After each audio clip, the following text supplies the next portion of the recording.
네, 지난 8월 정부가 내놓은 8.25 가계부채 관리 방안, 3개월이 지난 지금 어떻게 되어가고 있는지 이 시시각각 토크에서 짚어보겠습니다.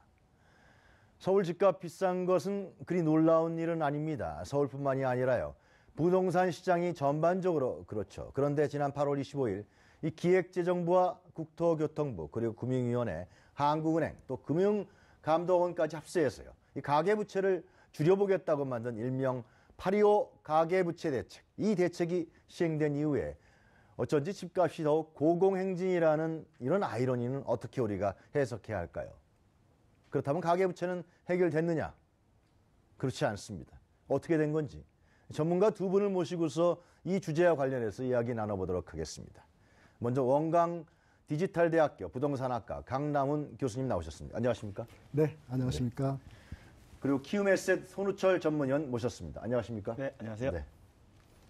먼저 강 교수님한테 먼저 좀 여쭤볼게요. 일단 그 8.25 가계부채 대책 이렇게 불러야 됩니까? 네, 그렇습니다. 네, 그 골자부터 좀 설명해 주시죠, 간단하게. 네. 네, 그 가계부채가 지속적으로 증가하게 되어서 정부가 굉장히 부담을 느끼는 그런 네. 상황이 됐습니다. 이제 1,250조 정도 되나요? 네, 1,257조 정도 되는데 계속 늘어나고 있죠. 지금 네. 계속 늘어나고 있는 상황입니다. 그래서 정부가 이제 주택 공급 물량을 축소하는 정책을 내놨고 그걸 통해서 가계 부채를 좀 줄여보자라고 하는 취지의 그런 정책들을 내놓게 됩니다. 그래서 크게 보면 한 서너 가지로 요약할 수 있습니다. 근데 첫 번째는 이제 집단 대출이 그동안에 가계 부채 증가에 굉장히 큰 영향을 미쳤다라고 하는 인식하에서 이 집단 대출을 좀 줄이는 방안을 좀 모색했고요. 두 번째는 공급 물량 자체를 좀 줄이면 결국은 그 수요의 사람 줄어들기 때문에 전체적인 양은 좀 줄어들 것이다라고 하는 이유로 이제 공급 물량을 좀 줄이는 대책. 그리고 세 번째는 이제 주택도시보증공사라든지 이런 관련 보증 기관에서 그 보증을 좀 축소하는, 좀 줄여나가는 이런 정책을 지금 펴고 있다 이렇게 보면 되겠습니다. 어떻습니까? 그 가계부채와 부동산하고 관계는 밀접한 겁니까? 네, 맞습니다. 2000년대 초반에도 사실 미국 같은 경우 기준금리를 공격적으로 낮췄었거든요. 그때 뭐 IT 버블 터지고요. 원래 이제 기준금리를 낮추는 거는 투자를 활성화하기 위해서 하는 건데 이게 꼭 자산 쪽으로 들어가서 인플레를 일으킵니다. 우리나라도 보게 되면 이제 2012년도부터 기준금리가 계속적으로 이제 낮아지고 있는데요. 실제적으로 이제 서울과 경기 지역의 경우에도 부동산 거래량이 이제 급격하게 이제 느는 것을 확인할 수가 있습니다. 뭐 본인이 재정적으로 문제가 없어서 집을 사면 크게 문제는 안 될 텐데 약간 이제 분위기 휩쓸려가지고 좀 과하게 이제 대출을 받아서 사는 게 문제가 될 것 같은데요. 서울 지역만 하더라도 2014년도에 한 350조 원 정도 됐었거든요. 원화 대출금이요. 근데 이게 2015년 말에 384조 원까지 늘어났습니다. 불과 2년 만에 10% 이상 이제 증가를 했다라고 보여지는데요. 안 그래도 내수가 부진하다고 하는데 이처럼 이제 부동산발 가계부채가 늘어나게 되면 이제 더더욱 이제 소비가 위축될 수밖에 없어서 좀 걱정이 됩니다. 네. 자, 그렇다 그러면은 여러 가지 문제점이라든 나타난 현상에서 우리가 알아보겠습니다. 먼저 이 8.25 가계부채 대책이 의도한 건 어떤 거였느냐? 강 교수님 또 간단하게 설명 좀 해주시죠. 네. 일단 정부의 고민이 아까 말씀드린 것처럼 가계부채가 계속 늘어나는데 이 원인이 분양시장에서의 중도금 대출이다라고 하는 상황 인식을 하게 된 것이죠. 그런데 이것은 우리 아까 말씀하신 것처럼 부동산 시장에만 문제가 아니라 전체적인 경제에 문제가 되기 때문에 이러한 전매 제한 기간이라든지 아니면 또 대출의 규제를 얼마나 효율적으로 잘 할 수 있는 것에 대한 대책은 없이 그냥 주택 공급 물량을 줄이는 것으로 결정을 했기 때문에 이것이 결국은 기대 심리를 자극하고 또 기존의 재건축 시장이라든지 기존 주택 시장에 있어서의 어떤 희소성의 가치를 높이는 결과로 나타나서 결국은 지금 강남이 재개발 그 수요에 의해서 가격이 폭등하고 그 영향으로 강북까지 또는 수도권 전체에 미치는 이러한 영향 때문에 굉장한 부작용으로 지금 우려하고 있는 시각이 큽니다. 그렇습니까? 가계부채 대책에서 8.25 가계부채 대책으로 좀 가계부채를 줄여보겠다 그랬는데 부동산 열기는 역으로 올라버렸어요. 그죠? 네네. 지금 대단하지 않습니까? 네, 맞습니다. 저는 어떻게 보면 이게 그 공급 물량을 좀 축소한다는 것 자체가 시장이 조금 잘못된 어떤 그 데이터를 신호를 주지 않았냐 이런 생각이 들거든요. 그래요? 네, 그러니까 사실은 이제 계속적으로 월간 이제 부동산 가격 상승률이 높아지고 있는데 네. 저는 이제 사실 작년 4월 기준으로 해서 서울 수도권의 부동산 가격이 이렇게 높아지고 있거든요. 근데 저는 그게 작년에 그 민영 택지지구에 건설되는 민영 주택에 대해서 분양가 상한제를 사실상 폐지했습니다. 그러니까 건설사가 이제 좀 자율적으로 분양가를 책정할 수 있고 분양가가 높아지게 되면 인근 지역 집값까지 같이 올라가는 네. 부작용이 생기거든요. 근데 이런 상황에서 공공 물량, 그나마 분양가 상한제에 의해서 저렴하게 분양하는 물량까지 줄인다라고 얘기가 나오니까 네. 그러니까 좀 시장 자체가 그런 좀 민간 쪽, 좀 고분양가로 분양되는 그 시장 쪽으로 좀 수요가 이동한 게 아니냐 이런 생각이 좀 든다 이거죠. 그런 걸 정부가 다 알았을 텐데 몰랐나요? 전혀? 정부가 알고는 있었겠지만 네. 그 파장이 지금처럼 클 것이라고 예측하지는 않았을 가능성이 상당히 높다고 그래서 생각됩니다. 우리나라 정부는 친부동산 정부가 아니냐 뭐 그런 얘기도 한가에 도는 것 같아요. 네, 아무래도 이제 그런 얘기들이 네. 한가지 많이 있죠. 네. 그래서 그 원인을 잠깐 살펴보면 네. 결국 아까 말씀하신 것처럼 우리 지금 경제가 굉장히 좀 좋지 않은 상황이지 않습니까? 그렇습니다. 예. 근데 이 부동산 시장이 미치는 영향이 굉장히 크기 때문에 그 지표를 관리하고 또 내 임기 동안에는 그런 어려운 상황이 발생하지 않았다라고 하는 그런 얘기들을 할 수 있을 것 같고요. 또 두 네. 번째로는 어떤 세수의 문제입니다. 지금 박근혜 정부가 들어서 아무래도 사회적인 요구라든지 네. 이런 것들 때문에 복지에 대한 지출이 굉장히 늘어날 수밖에 네. 없지 않겠습니까? 그런 부동산 시장이 좀 차가워지면 그 세수의 문제가 생기기 때문에 크게 보면 한 두 가지로 이러한 문제를 얘기할 수 있을 것 정부의 같습니다. 고민이 그 두 가지 부분이 있다. 그런 그렇습니다. 말씀이신 것 같네요. 네. 자, 손 의원님 그러면은 이 현재의 수도권 이 사례를 좀 설명해 주시죠. 수도권 지금 어느 정도입니까? 문제가? 그러니까 이제 제가 이제 사실은 네. 최근에 모 건설사에서 이제 운영하는 모델하우스에 제 의뢰를 받고 나가봤는데요. 3일 만에 2만 7천 명이 오더라고요. 이게 이 정도로 과열입니다. 그런데 네. 이제 서울시의 어떤 정보광장의 통계 자료들을 저도 이제 유심하게 보는데 네. 주택 거래 건수는 줄어들고 있거든요. 작년 대비해서요. 그런데 입주권과 분양권 거래 건수는 거의 사상 최고치입니다. 그러니까 이게 정상적인 거래라고 보기는 어렵고요. 그럼 그 부분은 결국 8.25 대책을 정부가 발표한 게 굉장히 문제점을 나타내고 있다 봐야 되는 네, 거죠. 그렇게 또 그러니까 그 영향을 직접 받는 거라고 봐야 되나요? 그렇죠. 그리고 사실은 이런 부작용을 조금 네. 이제 그 가라앉기 위한 정책들을 냈어야 되는데 네. 그걸 못 잡는다. 그러니까 현재 시장은 상당히 비정상적이고 과일 양상이고 네. 제가 전 이제 재무 상담을 하는 사람이니까 예. 상담을 하다 보면 다들 청약해가지고 분양권을 전매하면 세금 얼마 나와요. 이런 얘기를 듣는단 말이죠. 그러니까 이런 상황에서 너무 과열일 때 잘못 들어갔다가 분양권을 못 파는 사람들이 이제 나오기 시작하게 되면 네. 거래가 실종이 될 수가 있고 그러게 되면 정말 재정적으로 타격이 될 수가 있기 때문에 저 좀 걱정이 됩니다. 개인적으로. 공급 물량을 줄여서 가계부채를 잡겠다 그랬는데 오히려 그것이 이 부동산 열기를 올리는 거로 나타나고. 네, 맞습니다. 네, 네. 하여튼 뭔가 좀 뒤죽박죽된 것 같은데요. 네네. 강남 3구는 어떻습니까? 경기 더 심하죠, 거기는. 예, 훨씬 대단하죠. 예. 그렇습니다. 네. 그래서 뭐 일주일 사이에 몇 천만 원이 올랐다고 하는 그런 얘기들이 나오고 있는데 네. 지금 현재 상황에서는 조금 잠잠해졌습니다. 좀 낮았어요? 예, 왜냐하면 네. 이것은 지금 유보하고 있다 이렇게 네. 보여지거든요. 그래서 정부가 지금 어떤 다른 정책, 후속 대책을 만지작거린다라고 하는 얘기들이 나오고 있기 그럼 때문에 어떤 게 있을까요? 그럼? 예를 들면 뭐 투기 과일 지구를 지정한다든지 네. 하는 건데요. 근데 투기 과일 지구 같은 걸 지정을 하게 되면 네. 일단은 상당한 많은 부작용이 우려됩니다.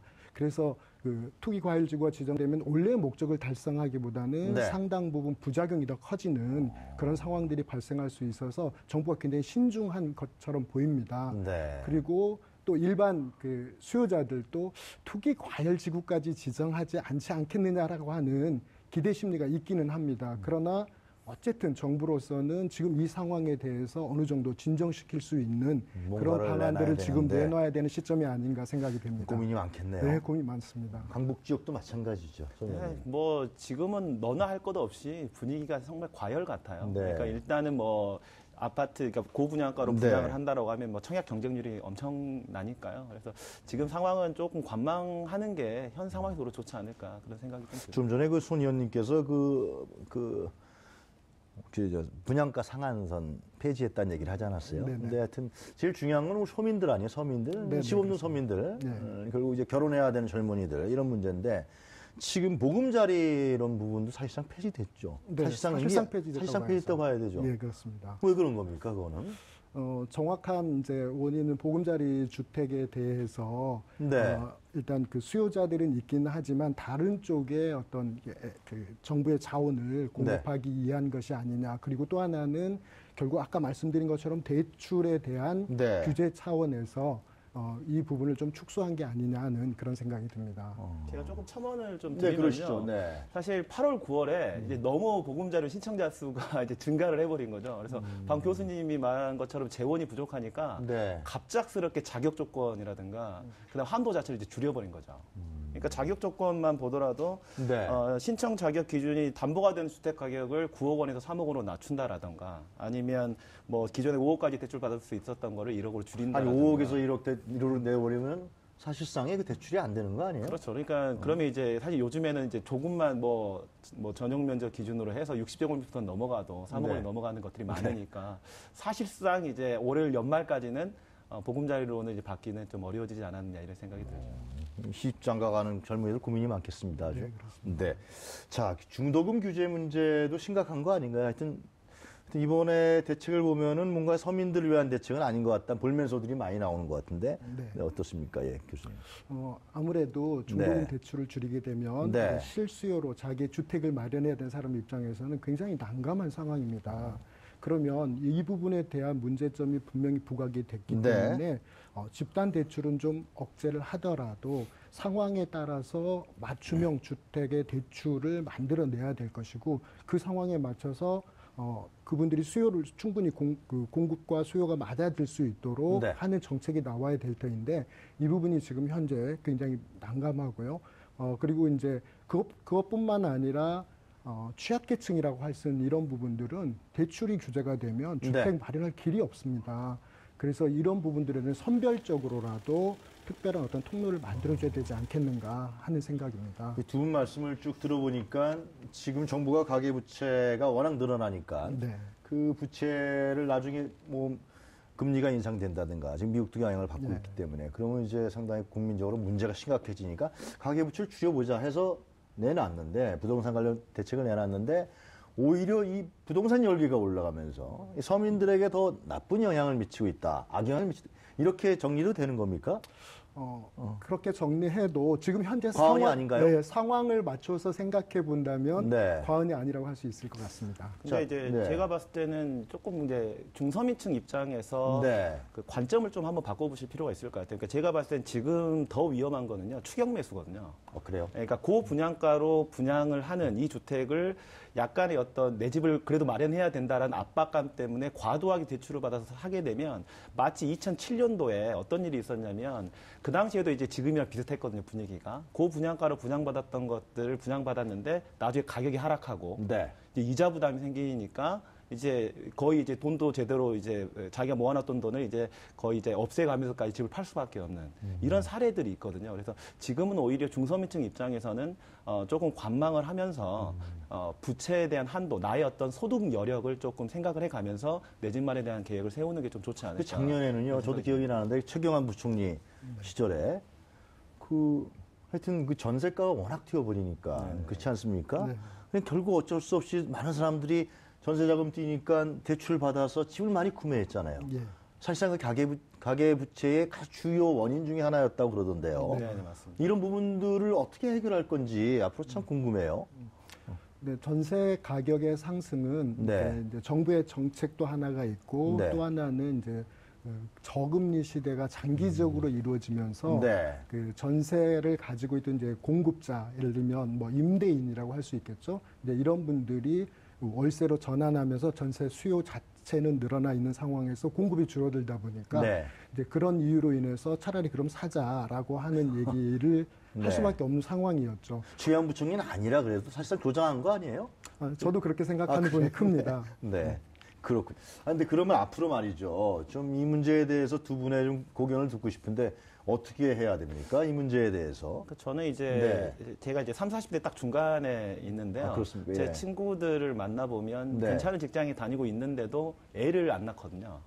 왜 아이를 안 낳으라고 물어보면 불안하대요. 어떤 게 불안하냐? 주거가 불안하고 소득이 불안하고 네. 이걸 해결을 해야 되는데 정부 정책은 주거적인 안정성을 확보하는 임대주택을 공급하는 게 아니고 자꾸 금리 낮춰가지고 빚내서 집 사라 이런 정책으로 갔다라는 거죠. 네. 그래서 저는 앞으로 그 정부 정책 자체가 어떻게 보면 뭐 연말정산할 때 소득공제 좀 더 해준다고 네. 아이를 낳는 건 아니거든요. 그래서 공적 임대주택을 조금 많이 공급을 하고 분양가 상한제가 적용되는 공공주택을 지금이라도 조금 이제 늘리는 방안으로 가는 게 네. 오히려 현재 어떤 상황 자체를 조금 안정시키는 방법이지 손님 않나 그런데요. 하여튼 앞으로는 그런 대책이 나와야겠지만 지금 현재 빚을 내서 집을 산 사람들이 굉장히 많잖아요. 네, 맞습니다.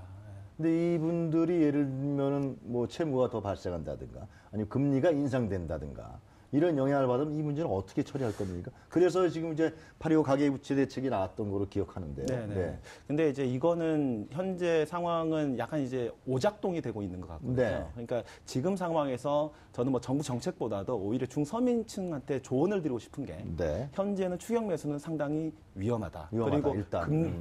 미국의 기준금리가 향후 이제 2, 3년 안에 한 2.4%까지 올라가게 되면 우리나라 대출 금리는 한 가계 대출 금리 5.6%까지 올라갈 지금은 가능성이 있는 3% 정도 되지 않습니까? 네, 맞습니다. 그리고 5%가 된다고. 그럴 가능성이 있다. 그러니까는 현재 내가 내는 이자가 향 3년 안에 2배 이상 될 가능성도 있는 거거든요. 네. 그러니까 이런 걸 고려를 충분히 해서 내 집 마련에 대한 계획을 세워야지 그냥 무턱대고 이제 내 집 마련 부채를 가지고 내 집 마련 계획을 세웠다가는 이거 뭐 정부 탓 할 것 없이 그냥 네. 재정적으로 크게 문제가 될 수 있으니까 이런 측면은 좀 나라가 보장을 해주면 좋은데 그렇지 못한 것 같으니 한 교수님도 보시기에도 만약에 미국의 금리 인상이 되면은 우리나라의 기존의 주택담보대출의 금리가 인상할 거라고 필연적인 거겠죠? 예, 필연적인 것이죠. 만약에 지금 3%의 대출 금리를 받아서 하고 있는 분들 월 뭐 예를 들면 많게는 70만 원, 50만 원 이자를 내고 있지 않겠습니까? 네. 근데 그 2배로 돼 버린다. 네. 뭐 월급쟁이들이 감당이 안 되는 거 아니에요? 굉장히 감당하기 힘들겠죠. 네. 그래서 이제 그런 부분에 대해서 정확하게 정부가 인식하고 있는 네. 것은 사실인 것 네. 같습니다. 그래서 그것을 최대한 억제하기 위한 정책들을 계속해서 내놓으려고 하는 중이라고 생각을 하는데요. 이제 그런 부분이 뚜렷한 현재 상황에서의 대책은 좀 없습니다. 어떤 대책이 있으면 좋겠습니까? 그래서 한 교수님? 결국은 네. 일단은 제가 판단컨대는 네. 우리 부동산 정책의 시장이 시그널을 줄 때, 신호를 줄 때 우리가 어떤 방향으로 갈 것이고 장기적으로는 어떤 형태로 진행할 것이다라고 하는 그런 신호를 줘서 네. 시장이 거기에 맞춰서 안정적으로 수요와 공급이 이루어지게 하고 내가 주택을 살려고 하는 사람도 네. 결국 거기에 맞춰서 계획을 세워야 되거든요. 근데 우리는 너무나 조변석게 하는 것처럼 정책을 바꾸게 되기 때문에 네. 이런 부분에서 문제가 되고 장기적으로는 아까 손님 말씀하신 것처럼 공공임대주택을 장기적으로 늘려야 됩니다. 네. 그러니까 뉴스테이 정책 같은 경우에는 결과적으로 어떤 중산층을 위한 약간 더 중산층을 위한 정책이라고 한다면 이런 것들은 그 소득의 여력이 있는 사람들이 들어갈 수 있는 곳이거든요. 그런데 그것보다 더 못한 취약계층 또는 정말 샐러리맨들을 위한 공공임대주택 정책을 좀 더 넓혀 나가야 된다 이렇게 생각합니다. 근데 일각에서는 그런 얘기도 있지 않습니까? 최경환 부총리 시절에 그러니까 경제의 흐름을 좋게 만들기 위해서 결국 부동산 정책을 이런 식으로 한 것이다. 네. 결국 이 부분이 부메랑으로 돌아오는 것이 아니냐 이런 비판도 정치권에 상당히 있었던 것 같아요. 네, 맞습니다. 네. 사실 모든 정부가 부동산 경기를 활성화시키려는 유혹은 항상 있는 것 같아요. 왜냐하면 이게 경제 성장률을 높이는 데 확실히 도움이 좀 되니까. 근데 이게 모든 게 부작용이 생기는데 사실은 2000년대 초반에 미국과 제가 초반에 네. 말씀드렸지만 그때 비주로 집을 샀던 30, 40대 미국인 저소득층이 결국 서브프라임 사태가 왔을 때 네. 재정적으로 크게 문제가 된 이런 것처럼 우리나라 좀 그런 걸 좀 반면 교사를 좀 삼아서 지금이라도 조금 좀 부동산 열기를 조금 줄일 수 있는 형태로 조금 정책이 좀 수정돼 나가야 되지 않느냐 이런 생각이 좀 듭니다. 강 교수님 좀 전에 이제 말씀하셨듯이 뭔가 좀 정상적인 시장이 작동할 수 있도록 네. 그런 부분들이 수급과 공급 이런 조절이라든가 완화 정책 이런 게 필요한 것 같은데 그런 부분들이 잘 안 되는 모양이에요. 우리나라가 정부가. 잘 안 됩니다. 뭐 우리나라뿐만 아니라 다 그래요? 이제 외국도 거의 비슷한데 네. 제가 이제 부동산을 공부하고 연구하면서 네. 가장 어려운 문제가 이 정책입니다. 다른 상황들은 저희가 예측이 어느 정도 가능하고 그런 변수들을 집어넣어서 계산을 하면 되거든요. 네. 그러니까 수요와 공급은 계산상으로 맞아가요. 근데 문제는 어떤 정책 또는 금리 이런 것들도 포함해서 정책이 변경되면 그건 저희가 예측할 수 없지 않겠습니까? 네. 근데 이제 우리나라뿐만 아니라 외국에서도 이런 문제가 있는데 우리나라는 조금 급하고 빠르게 움직이는 그리고 그 자기의 임기 안에서의 그 경제 지표라든지 이런 관리 차원에서 네. 좀 문제가 있는 듯합니다. 네, 잘 알겠습니다. 유일호 경제부총리는 좀 최경환 전 부총리보다 좀 나을까요? 어떻게 보세요? 뭐 이렇게 전체적으로 소통 자체는 그래도 조금 시장이랑 하려고 하지 기대해 볼 않을까. 만합니까, 뭐 좀? 그런 생각은 좀 들긴 하는데요. 지켜봐야죠. 강 교수님도 같은 생각이세요? 네, 비슷한 생각입니다. 그래서 이번 경제팀에 대해서는 좀 우리가 기대해봐도 된다. 그런 얘기군요. 네, 그렇습니다. 자, 두 분 오늘 말씀 감사합니다. 고맙습니다. 네, 감사합니다. 고맙습니다. 네.